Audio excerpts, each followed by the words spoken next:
So when we think about a list of schools, a very natural place to start is by listing colleges, listing schools. But we would argue that that is actually, that's the first mistake that you can make in the college recruiting process, is thinking about a list of schools as just that, a list of names of schools. Really what finding the right holistic fit is, and as Matt mentioned, that's a key outcome of the high academic recruiting process.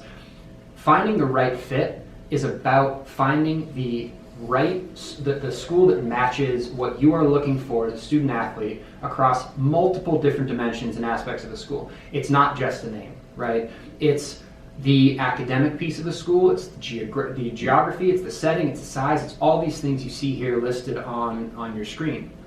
And even within that, there are kind of sub-questions as well. When it comes to academics, one thing to think about is, does the school offer the area of academic study that I'm thinking about, and is it a relative strength of that school? If you have your heart set on majoring in the humanities, MIT or Caltech, they're both great schools, but if you're majoring in the humanities, it might not be the right fit for you because it offers a very different strength. Obvious strength in the STEM fields, not necessarily known for their humanities. Still offer great education, but it's not a relative strength of that school. Another thing, geography. And one sub-question here that I always point to is, how far do you want to be from where you grew up, from where your parents are? Do you want them to be right down the road, coming to every single one of your softball games, or do you want to be on the other side of the country, or do you want to be somewhere in between?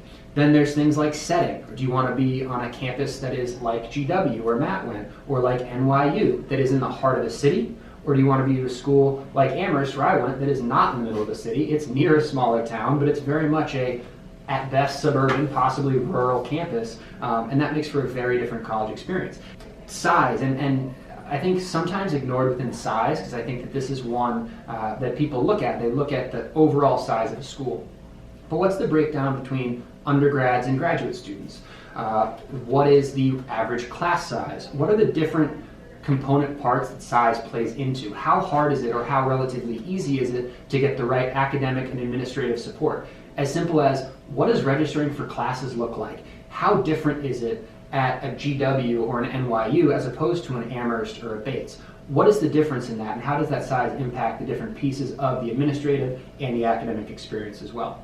And then obviously you see here certainly athletics and the social aspect as well. And one under-recognized piece that I would point to in athletics is, certainly everybody thinks about the Division I versus Division III, and we'll touch on that in more detail later on. But also, what role does the softball program play within that athletics department? Is it a football-focused school that has a softball team, or has a volleyball team, or has these other parts? Or is softball really a focus of that athletic department?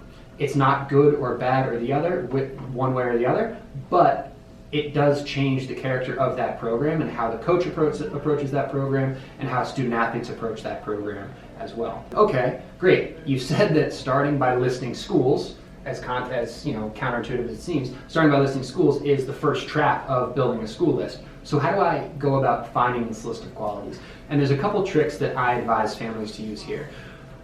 And really, finding this list of qualities is about balancing two things, which you see here: visit college campuses and record your impressions of these college campuses. Now, the thing on here that you see that's counterintuitive is start with schools that you know you're not interested in. This seems weird, right? Why waste the time of going to visit schools that you're not interested in? What I advise is find a couple of schools that you know you are not interested in. For me, it would have been schools that are too close to home, right? I grew up in Lexington, Massachusetts. I know that I'm not going to Tufts, Harvard, or MIT because they're too close to home. Great. Those are the first three schools that I should tour. Why? So that I can get a list of these qualities. I can start to build an impression of these qualities. What does a 6,500 person school look like when I go visit Harvard? What does an urban campus look like when I go visit MIT? What does a school just outside a city look like when I go visit Tufts? And start to separate these qualities from the stars that I might have in my eyes about these programs. If I have dreamed of going to NYU my entire life, as soon as I step foot on that campus, I'm not going to be thinking, is an urban campus the right fit for me? I'm going to be thinking, oh my God, this is NYU, this is what I've dreamed of. And so being able to separate out the qualities of a school from the name of the school, I think is so key to start building this list.